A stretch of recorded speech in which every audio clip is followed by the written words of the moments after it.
Hello everyone, cooking studio by Nazia. আজকে আমি আপনাদেরকে চিকেন স্যান্ডউইচ তৈরি করে দেখাবো। তো চলুন দেখে নিই কীভাবে তৈরি করতে হয়। প্রথমেই আমরা একটি বাটিতে 1 চামচ গুঁড়া দুধ নিব। এরপর এর মধ্যে 1 চামচ চিনি নিব। এখন এর মধ্যে ডিম দিব। ডিমটি আমি ভেজে ছোট টুকরো করে নিয়েছি, আপনারা চাইলে সেদ্ধ ডিমও দিতে পারেন। এখন দিব 2 চামচ টমেটো সস। এখন এর মধ্যে মেয়োনিজ দিব। মেয়োনিজটি আমি ঘরে তৈরি করেছি। কিভাবে তৈরি করেছি এর লিংক আমি ডেসক্রিপশন বক্সে দিয়ে দিব।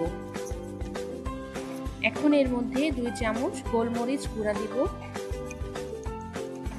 এখন এর মধ্যে শসা দিব। শসাটাকে আমি কুচি করে কেটে নিয়েছি। এখন কেটে রাখা গাজর দিব। এখন চিকেন দিব। চিকেনটাকে আমি সিদ্ধ করে এভাবে ছোট ছোট টুকরো করে নিয়েছি। এখন সামান্য একটু লবণ দিব।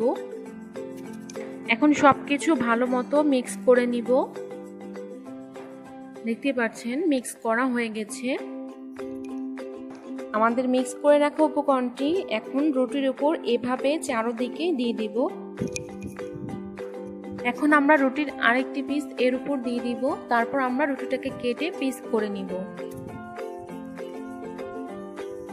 তো তৈরি হয়ে গেছে মজাদার চিকেন স্যান্ডউইচ। আপনি এটা অবশ্যই বাসায় ট্রাই করবেন এবং ভালো লাগলে আমাকে কমেন্ট করে জানাবেন। তো আজকের মতো এখানে বিদায় নিচ্ছি। আল্লাহ হাফেজ।